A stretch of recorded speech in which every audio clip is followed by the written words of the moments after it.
The Volga is a river, the longest in Europe. But even more, it is a symbol. The symbol of the eternal Russia that has fired the imagination of travelers down through the ages.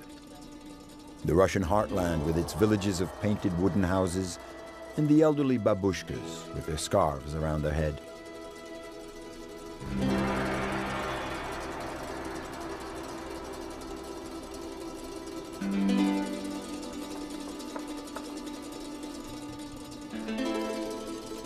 The Volga. Just the name is enough to release an endless flood of romantic images. Boatmen chanting as they haul along the towpath. The endless steppes and forests of white birches lining either shore as if they were watching over Matushka Volga, Little Mother Volga, the pet name that all Russians use for the river.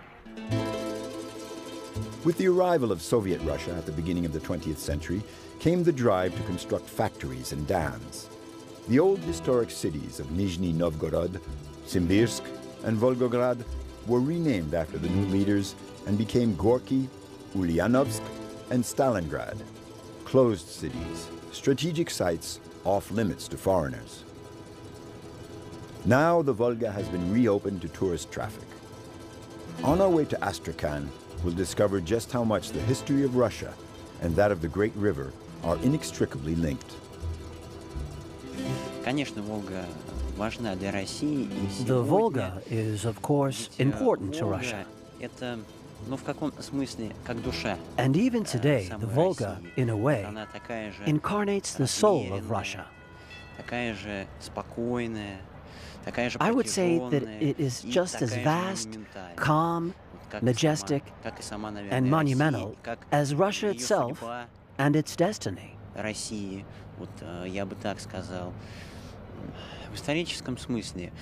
From a historical point of view, the Volga is a very important route. Ever since the Middle Ages, this European waterway has linked not only different populations, but also extremely different civilizations.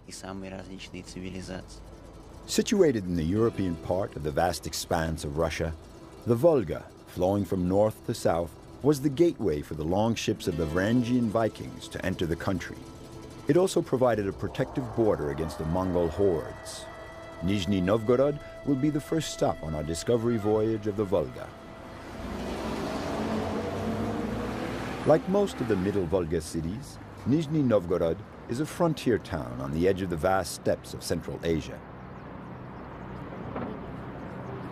Ever since it was founded in 1221, it has been sheltered behind the walls of the Kremlin, which overlooks the Volga and its tributary, the Oka.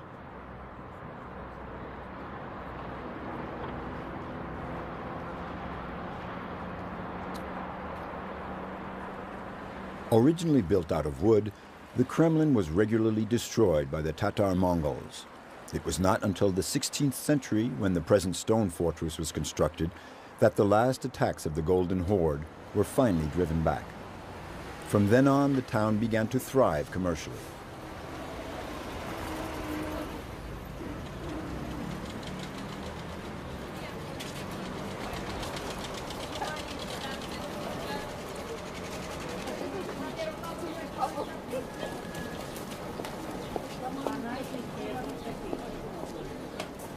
Even though it seems like the city is now awakening from its slumber and there is a certain drive, like in this little collective market, Nizhny Novgorod nevertheless preserves the nostalgic memory of the old international market. Before it was torn down by the Soviets around 1930, people would say, St. Petersburg is the head of Russia, Moscow is the heart, and Nizhny Novgorod the pocket, meaning the trading center.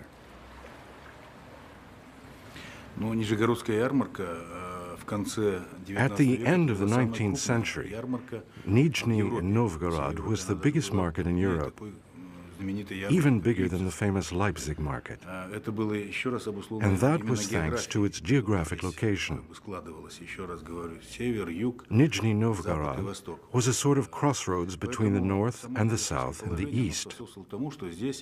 And it was this geographical location that helped it become a trading center.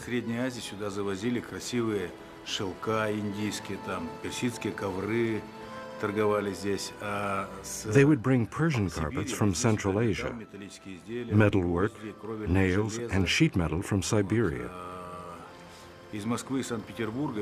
and manufactured goods from Moscow and St. Petersburg. It was also an important trading center for bread and cereals. The market price of the cereals was determined here in the market because all the fertile land lies south of the Volga, in the Astrakhan region. The elimination of the free market system and the total planning of the economy meant the end of Nizhny Novgorod's market.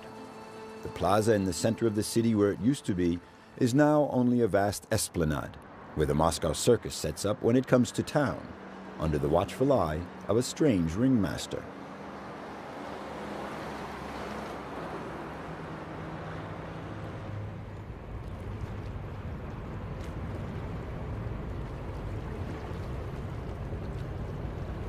Конечно, сейчас вот такого почтительного отношения, да, о котором мы говорили. It's clear that there is a traditional respect for the Volga. The little mother Volga that was so praised in songs, well, that respect doesn't exist anymore. Вот определенная деградация вот ценностей она происходит. We're witnessing a certain decline in values. I think there's nothing we can do about it. It's happening everywhere. But the Volga is still a communication route. It still plays that role, and I think that it is still the soul of our people.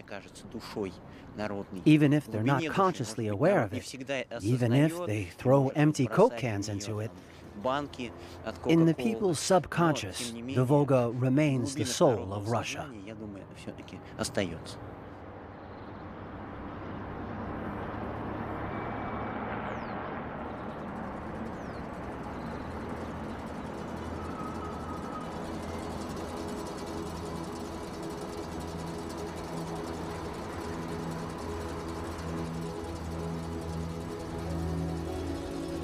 Night has fallen, and our boat, the Dimitri Fourmanov, leaves Nizhny Novgorod. We've begun our trip to Astrakhan. Next stop, Kazan.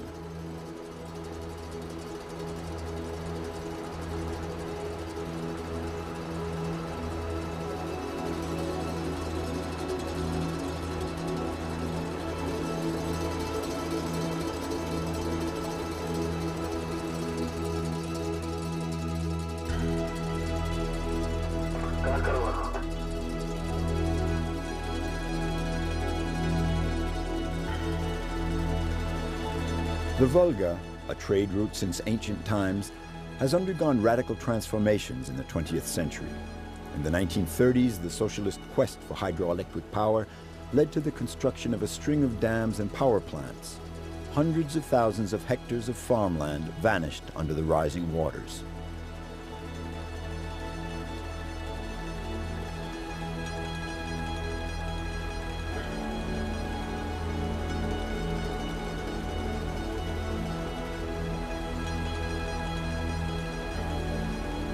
We leave behind the sunken worlds, wrapped in their watery shroud, and arrive at Kazan.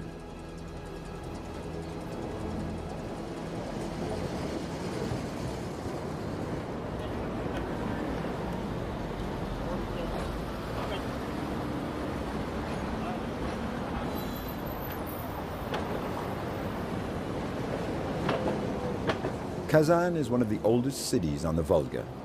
A vast restoration program is underway in anticipation of the city's 800th anniversary. 800 years, as if Kazan, the Tatar, needed to stand up and challenge Moscow, the Russian. Kazan is the capital of Tatarstan, one of the republics of the Russian Federation. There are close to 2 million Tatars in the region, and they're quite attached to their identity and their differences. This can be seen above all by the Tatar language that we can see posted on street corners and on theater marquees.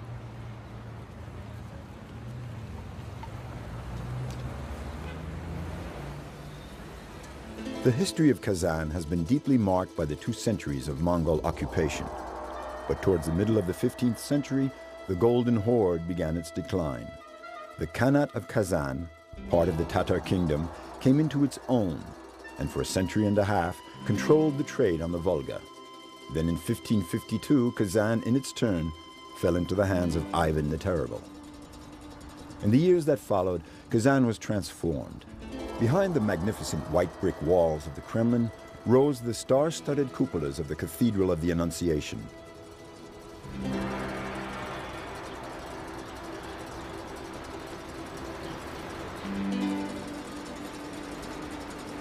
Four and a half centuries later, this masterpiece, symbol of the domination of the Russian Orthodox Church, was joined by a mosque within the very walls of the Kremlin. This sumptuous gift from neighboring Iran is an expression of Tatarstan's centuries-old attachment to Islam.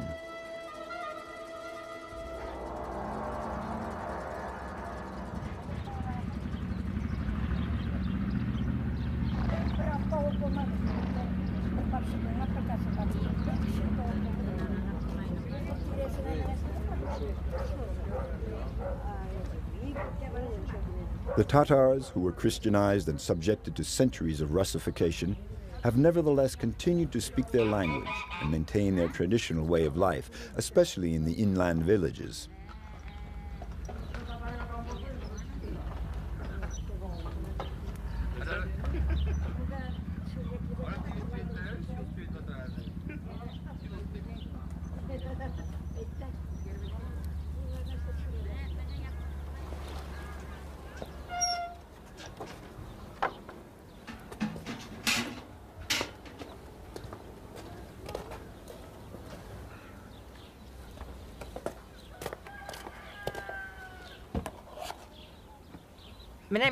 I live here with my son, my daughter-in-law, and my two grandchildren.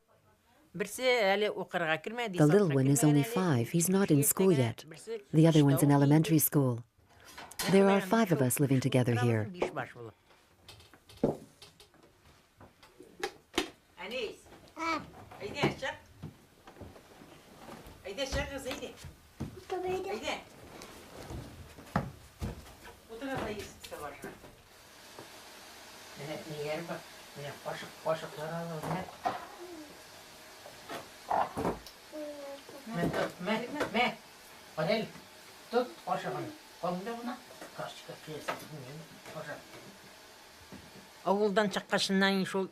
No, I don't speak a word of Russian.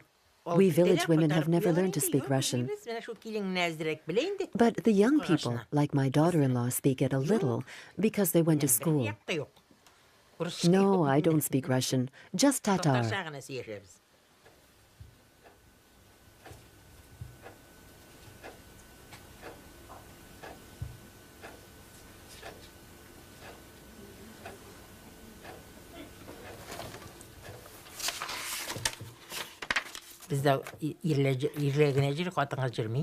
Only our men attend the mosque. We women, we stay home. It's the tradition. It's the men that go to the mosque. We women, we do our prayers, but at home.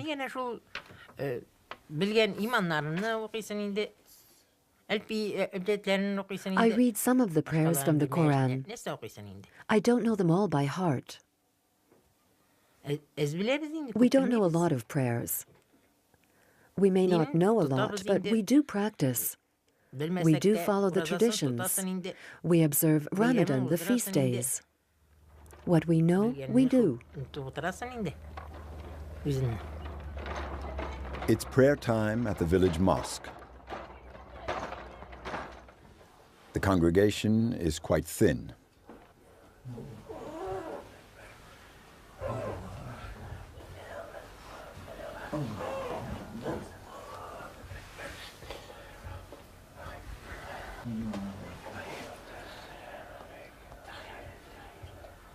غير المغضوب عليهم ولا الضالين آمين بسم الله الرحمن الرحيم بحمده ربه واستغفره إنه كان توابا بسم الله الرحمن الرحيم فوقع الحق وبطل ما كانوا يعملون فغلبوا هنالك وانقلبوا صاغرين وألقي السحرة ساجدين قالوا آمنا برب العالمين رب موسى وهارون The sound of the chanting prayers rises up over the village and surely reaches the ears of Gizana, the babushka.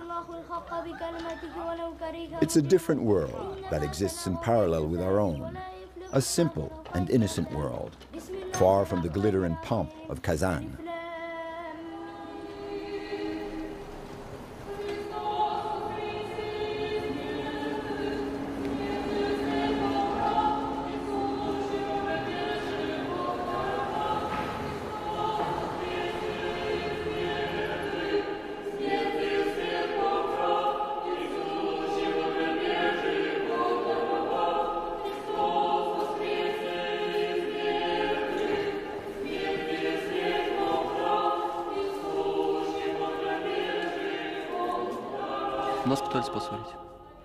They are trying to stir up trouble between us. But you mustn't forget, these people here are farmers. They raise cereals. What they want is peace, peace for their land. They have absolutely nothing to gain by making war with their neighbors. We have a lot of mixed marriages. A husband doesn't make war on his wife if he's Tatar and she's Russian and vice versa. It's a miracle. It's rare that these two diametrically opposed religions coexist in peace, and yet that's exactly what we've managed to do.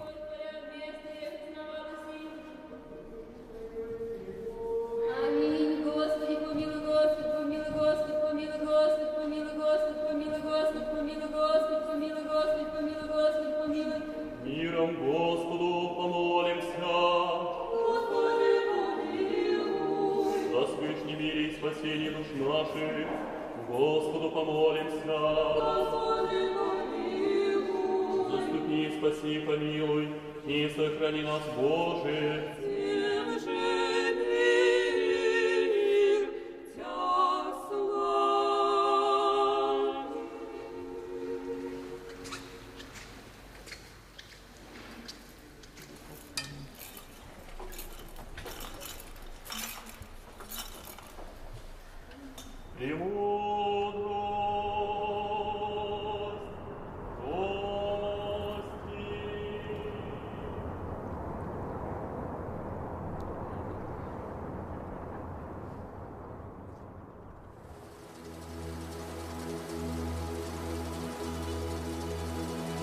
The next morning, the Dimitri Fourmanov is once again heading south.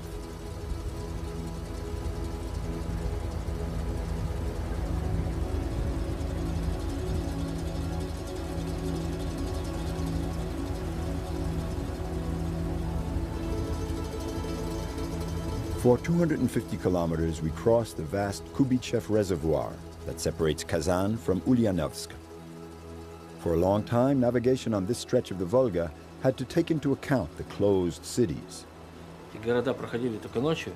We used to have to pass those cities at night.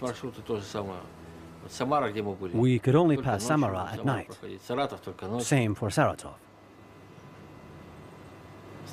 We could only stop at Kazan, Ulyanovsk, and Zhigulivka.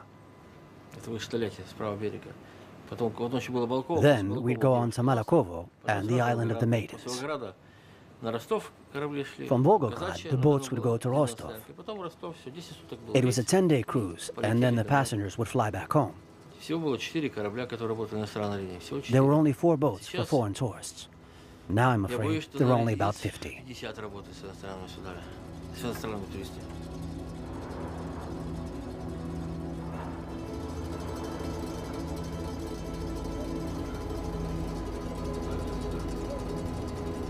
A series of cranes along the wharfs, a few freighters, boats running to the other cities of the region.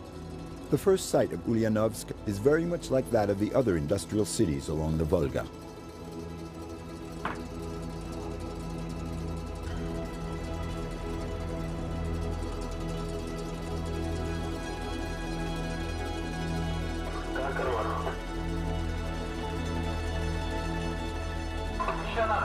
However, in this port of call, we're going to discover one of the most important sites of contemporary Russian history.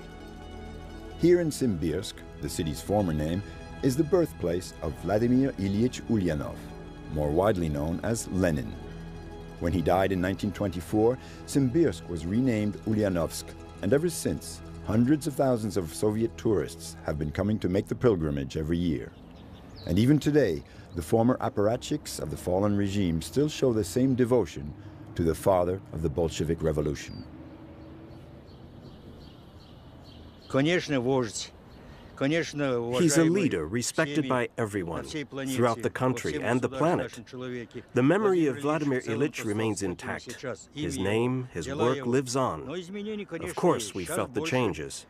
The people who come to our museum while they're visiting this region of the Volga talk about Lenin, remember Lenin. They want to know about the life and work of Vladimir Ilyich and about his family. They consider him one of the leading figures of the 20th century.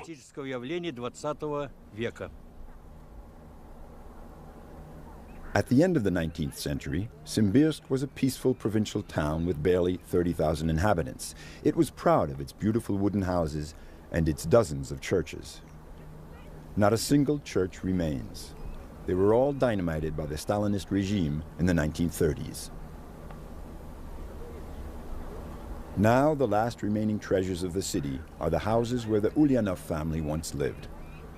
During our visit, we were surprised to learn that Lenin's mother could speak 3 languages, including French, and that she read Victor Hugo, that his father, who was from Astrakhan, arrived in Simbirsk in 1869 to organize the province's high schools.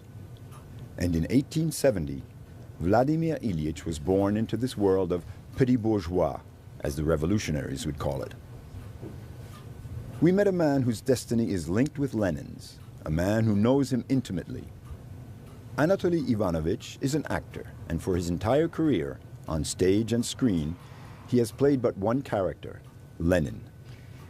When I auditioned for the conservatory, I recited a poem of Pushkin, then Twardowski's poem, Lenin and the Mason, where Lenin says, "You know how to give a good insult. You work well. Very good, old fellow." The director noticed that my voice was similar, and that with some makeup, he stopped the audition and said to me, "Just don't get a swelled head," for he wanted me to play the role of Lenin.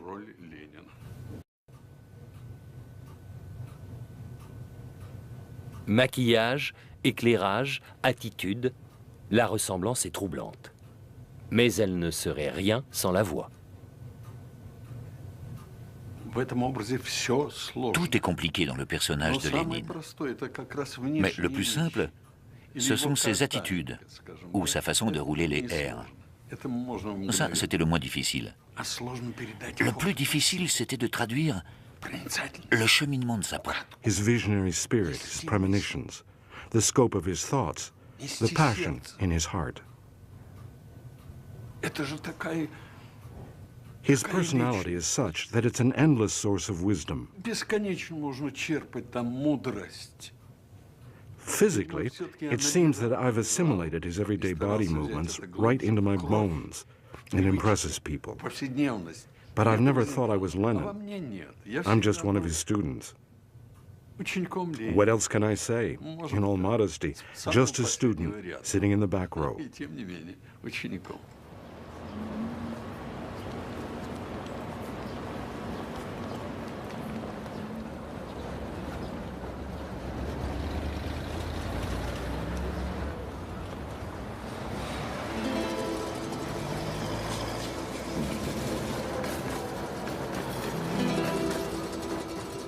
At the foot of the hill that the inhabitants of Ulyanovsk call the Crown, our boat is about to cast off for Samara.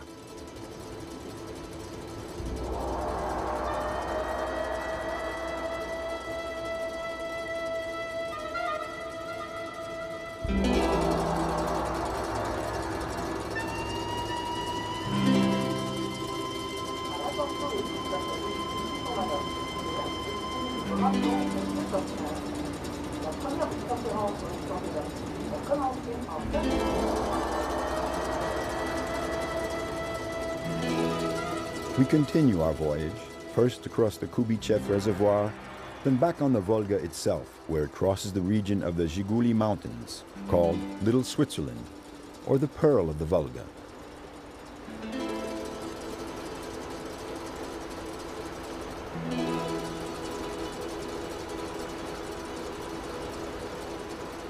On the way to Samara, some of the passengers try to pick up some Russian.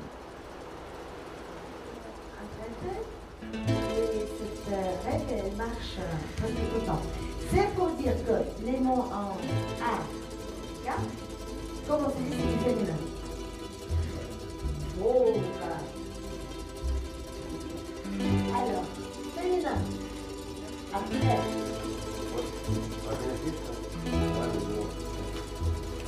Towards the end of the day, we approach the Lenin hydroelectric plant, which marks the boundary between the middle and the lower Volga. To pass this dam, which dates back to the end of the 1950s, the Fourmanov has to go through two locks.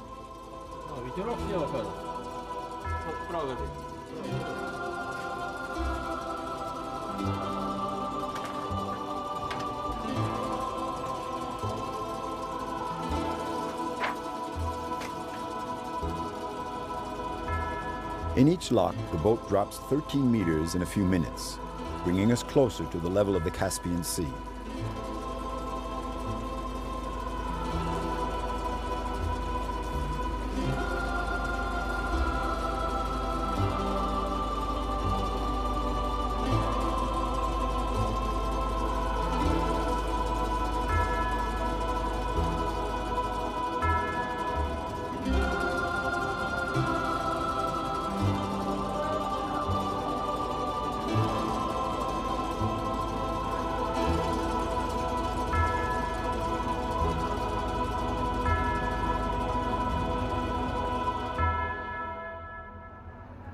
We arrive at Samara early in the morning. During the second half of the 19th century, the city, which already had one of the best ports on the Volga, was linked by railroad lines to Moscow, Tashkent, and Siberia. These networks would play a vital role during the Second World War, the Great Patriotic War, as the Russians call it.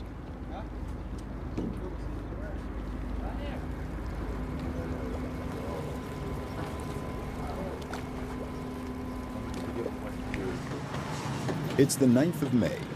The tramways are circulating in a half-empty city. All of Russia is commemorating the victory over Nazi Germany and the end of the Great Patriotic War. The Western European countries no longer hold these grandiose celebrations to commemorate this day, for the tendency is more towards reconciliation and cooperation with the former enemies. However, for the Russians, the wounds have still not healed. We should keep in mind that their victory cost them more than 20 million lives and millions more wounded.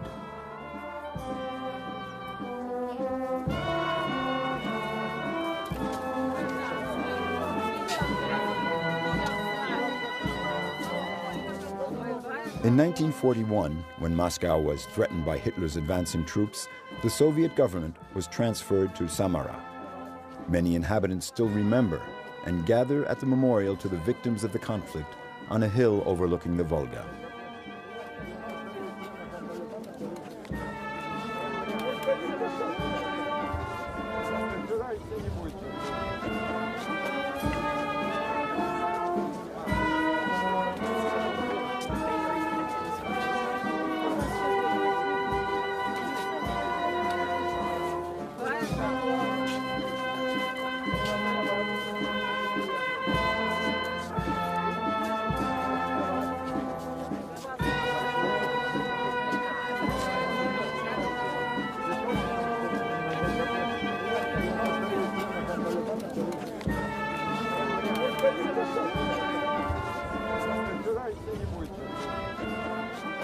However, not all the citizens of Samara are attending the commemoration.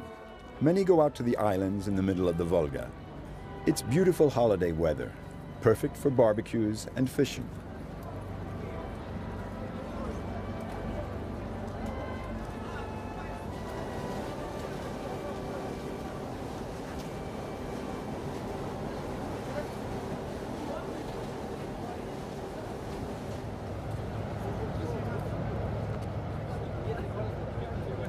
The Volga played a very important part at Samara during the Great Patriotic War, the Second World War.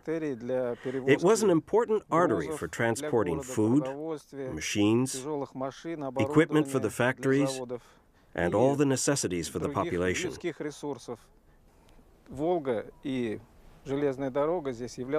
The crossroads of the Volga and the railroad was the hub of all the industrial routing for all directions: the east, the north, the south. The hydroelectric dams on the Volga, there are 8 in all, transformed at the same time both the environment and the river as a water reservoir.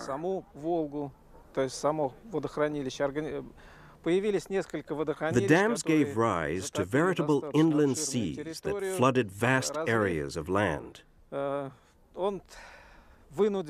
They had to move villages to higher land. The creation of these new bodies of water caused a modification of the climate and a change in the river traffic. Navigation has improved because the rivers were deepened, which made it possible for river barges and large tonnage freighters to pass.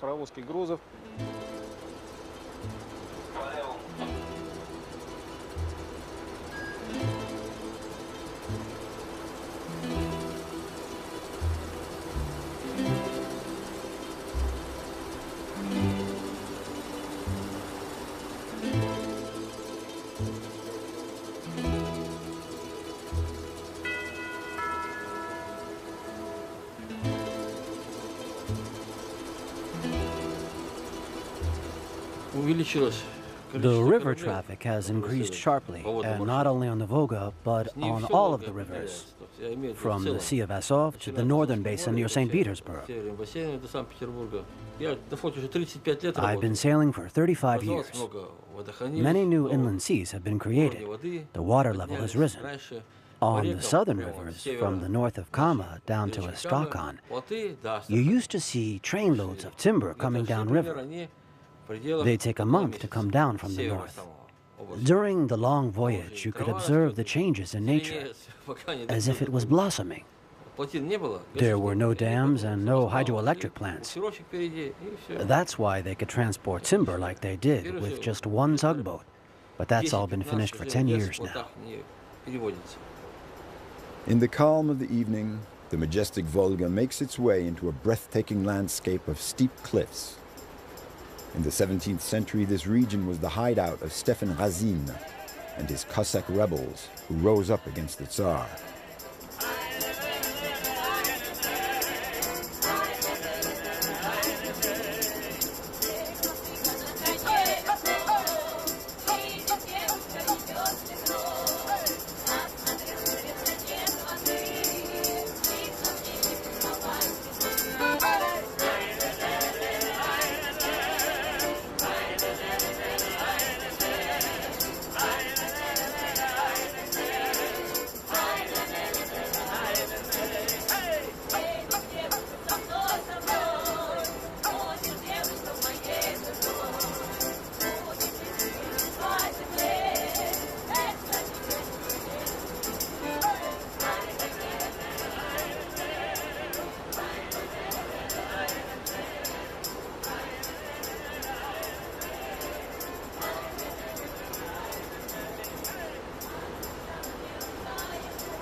Fourmanov на связи.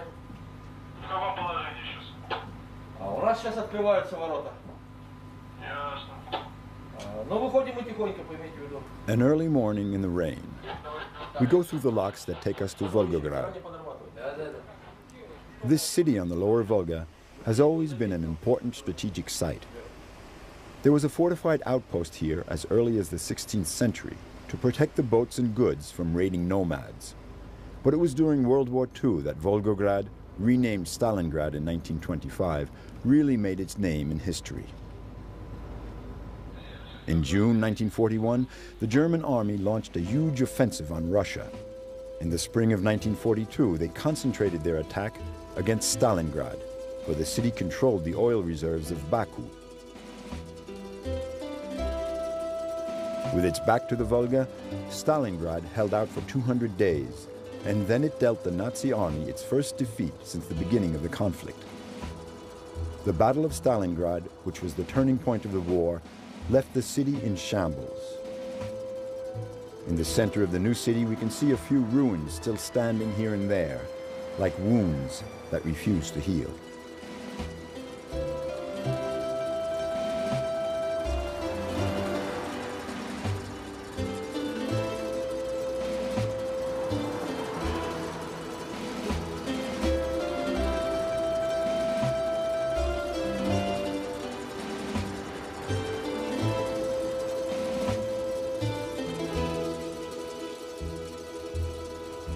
One million Russians died during that battle.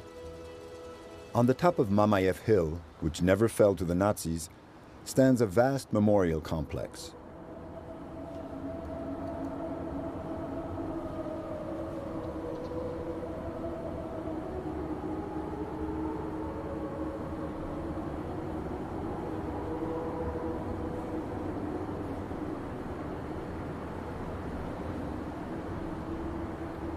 Above the crypt, which houses the eternal flame, rises the statue of Mother Russia. 85 meters in height, it's the tallest statue in the world.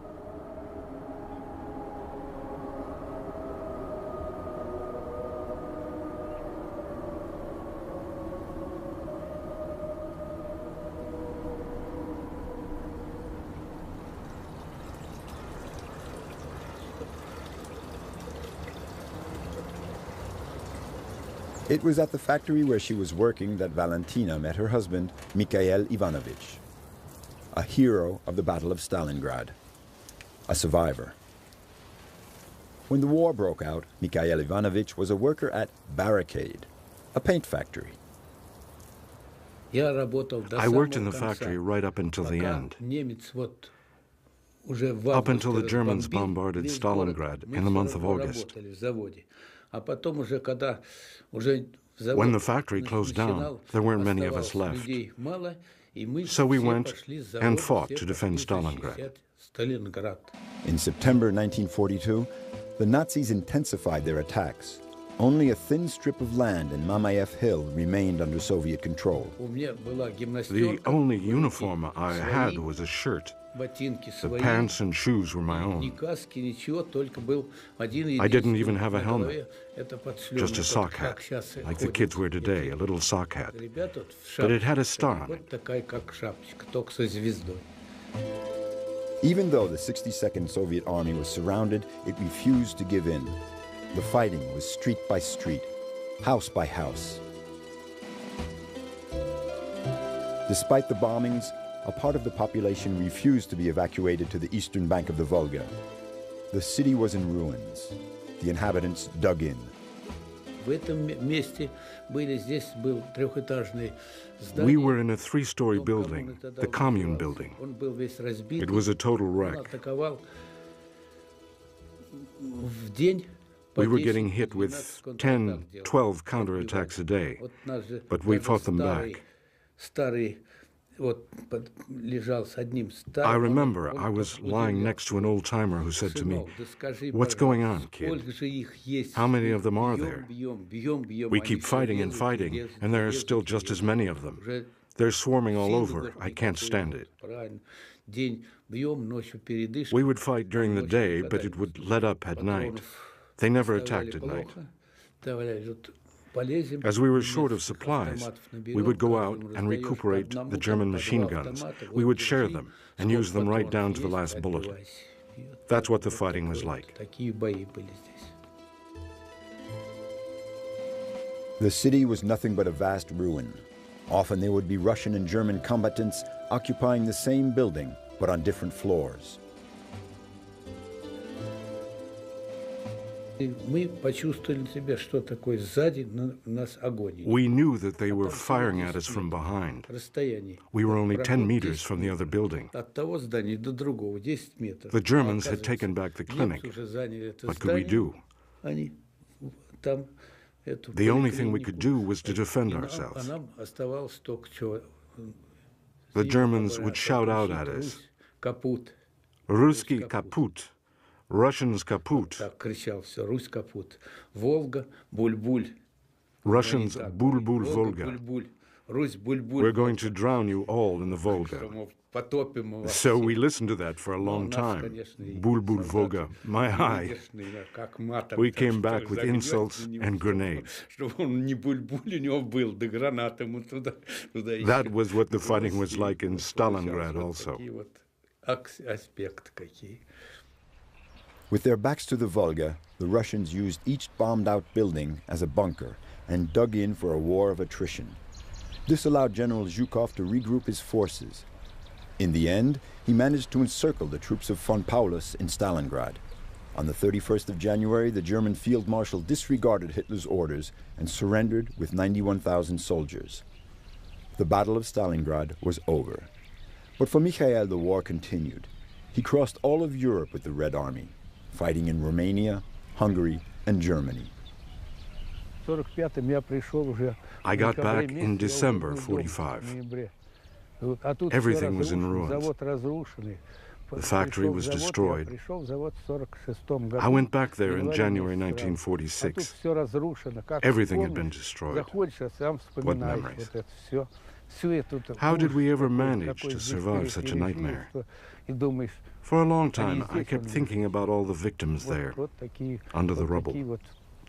It took me a long time to get back to normal life.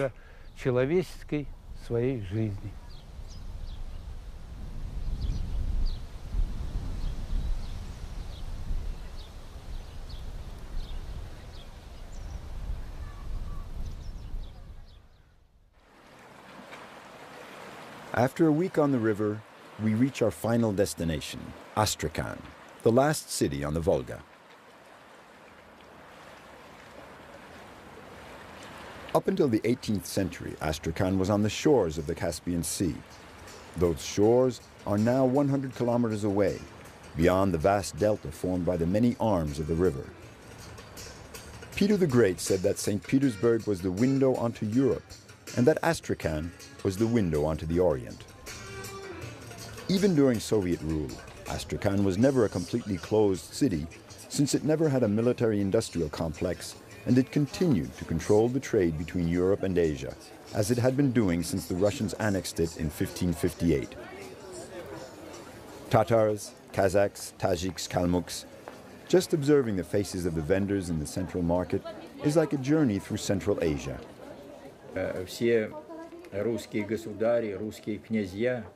All the czars and monarchs tried to reinforce their presence in the lower Volga.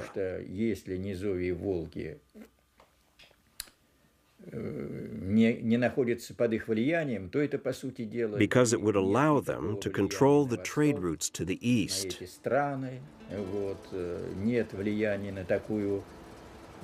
And without that, they would have no leverage in that part of Asia. The city, which was one of the capitals of the Golden Horde, then of the Khanate of Astrakhan, fell to the forces of Ivan the Terrible in 1558. A few years later, Astrakhan confirmed its standing as part of the Russian realm with the construction of a magnificent Kremlin, which contains several wonders of religious architecture, like the Cathedral of the Assumption.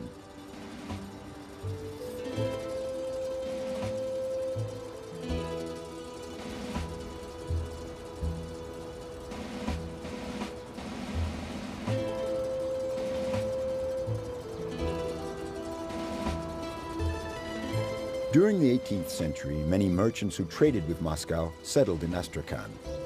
The facades of their houses may fit in with the classical style of the period, but the inner courtyards, on the other hand, are more a reflection of their native lands.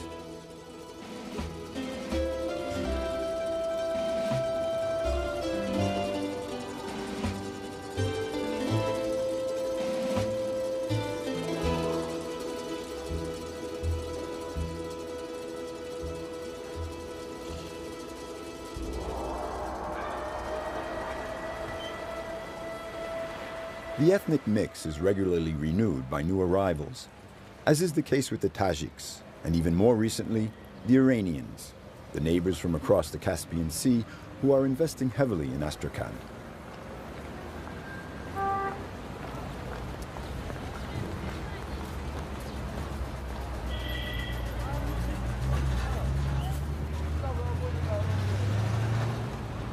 But for centuries, the main resource of Astrakhan has been fish. In the 18th century, many poor people and adventurers came down the Volga to Astrakhan on makeshift rafts, hoping to make their fortune in fish.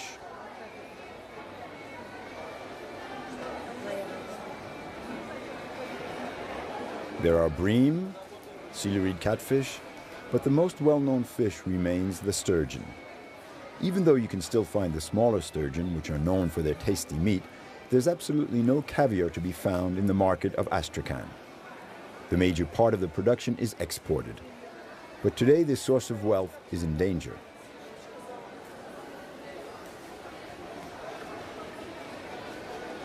Всегда было какое-то единство. The Caspian Sea and the Volga have always formed a single entity. One can't exist without the other. It's impossible to separate them. They're inextricably linked. I don't know what the future holds in store for the Volga, but as far as the Caspian goes, it is certainly not very bright. Today, the gas and oil industries keep expanding.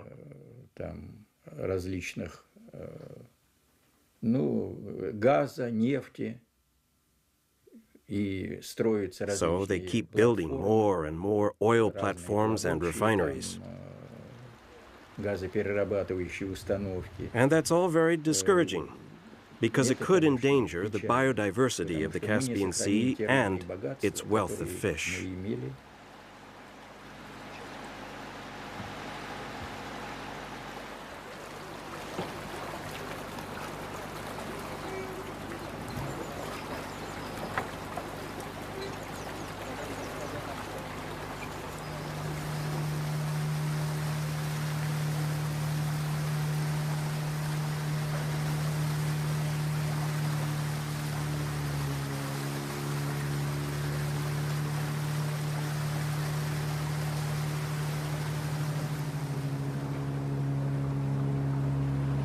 "80 kilometers south of Astrakhan, the Volga splinters into the labyrinth of its delta.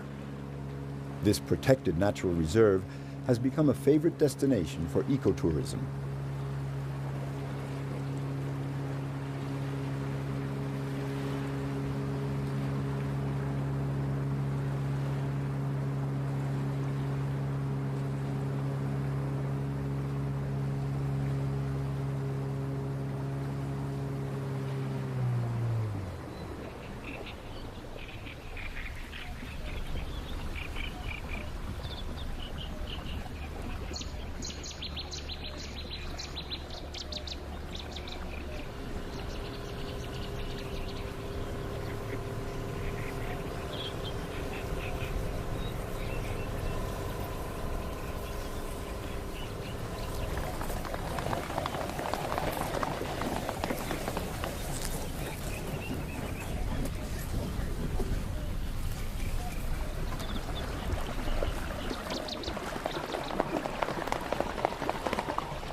A few fishermen grouped in kolkhozes continue to fish the delta.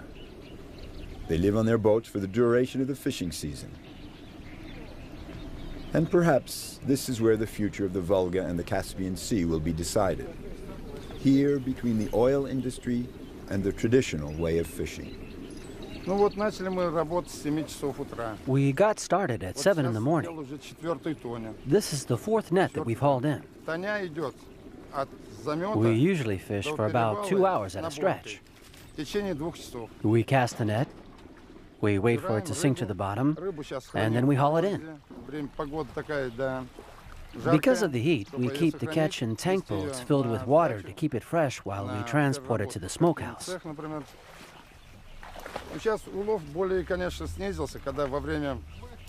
The fishing is so-so right now. It's a lot better in spring when the water is high. Right now, it's too low.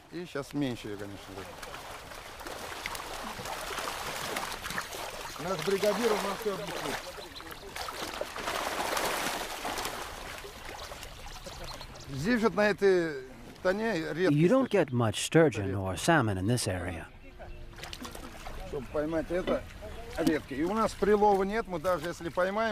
We're not allowed to fish them, and even if we do catch a redfish, we release it.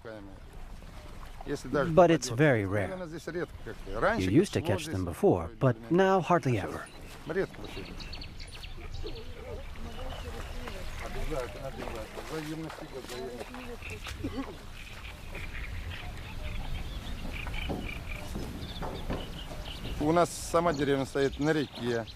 My village is on the Volga. That's where I grew up. Yes, the Volga is like an earth mother for us. We live off its fish.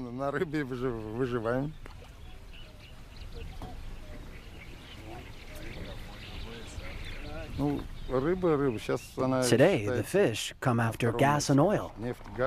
We can't live without gas and oil, without fish either. So what can we do? The decisions come from higher up.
Not only different populations, but also extremely different civilizations.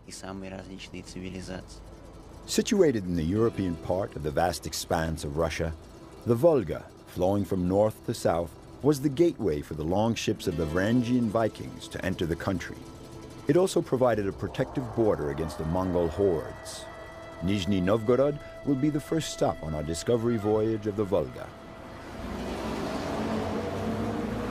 Like most of the middle Volga cities, Nizhny Novgorod is a frontier town on the edge of the vast steppes of Central Asia. Ever since it was founded in 1221, it has been sheltered behind the walls of the Kremlin, which overlooks the Volga and its tributary, the Oka.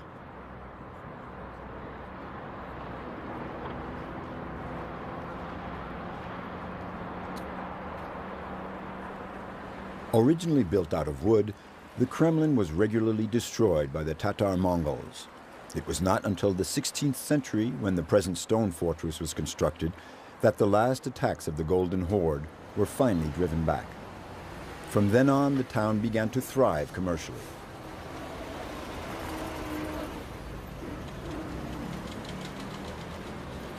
Russians use for the river.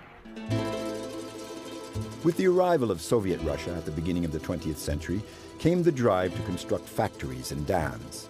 The old historic cities of Nizhny Novgorod, Simbirsk, and Volgograd were renamed after the new leaders and became Gorky, Ulyanovsk, and Stalingrad, closed cities, strategic sites off limits to foreigners. Now the Volga has been reopened to tourist traffic. On our way to Astrakhan, we'll discover just how much the history of Russia and that of the Great River are inextricably linked. The Volga is, of course, important to Russia. And even today, the Volga, in a way, incarnates the soul of Russia. I would say that it is just as vast, calm, majestic, and monumental as Russia itself and its destiny.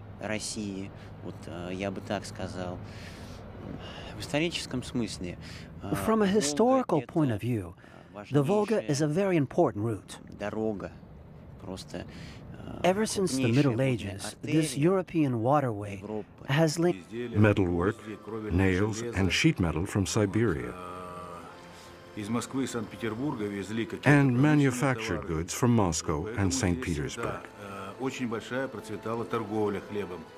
It was also an important trading center for bread and cereals. The market price of the cereals was determined here in the market because all the fertile land lies south of the Volga, in the Astrakhan region. The elimination of the free market system and the total planning of the economy meant the end of Nizhny Novgorod's market. The plaza in the center of the city where it used to be is now only a vast esplanade, where the Moscow circus sets up when it comes to town, under the watchful eye of a strange ringmaster.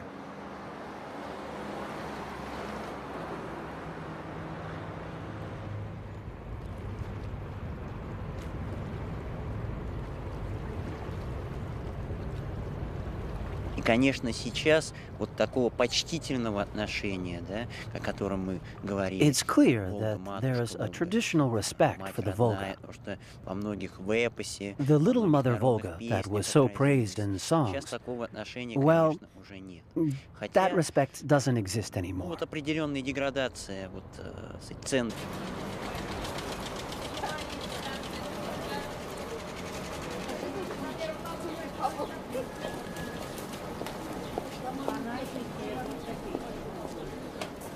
Even though it seems like the city is now awakening from its slumber, and there is a certain drive, like in this little collective market, Nizhny Novgorod nevertheless preserves the nostalgic memory of the old international market.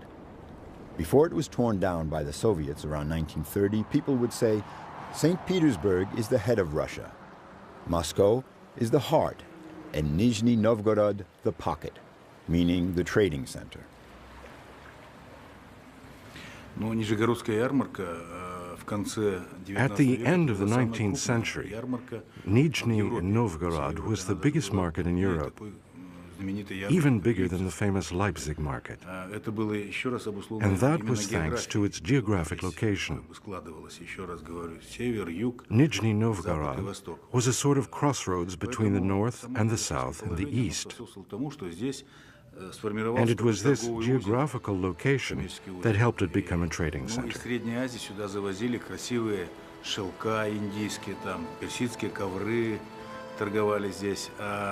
They would bring Persian carpets from Central Asia.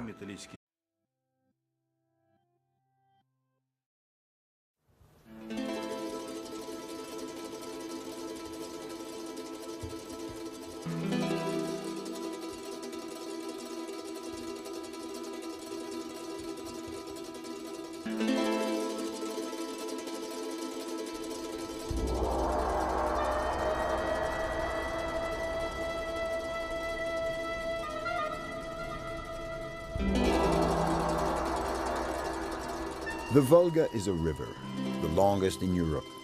But even more, it is a symbol, the symbol of the eternal Russia that has fired the imagination of travelers down through the ages. The Russian heartland with its villages of painted wooden houses and the elderly babushkas with their scarves around their head.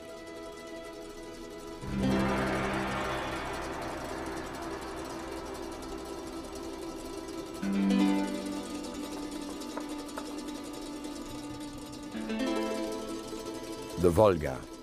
Just the name is enough to release an endless flood of romantic images. Boatmen chanting as they haul along the towpath.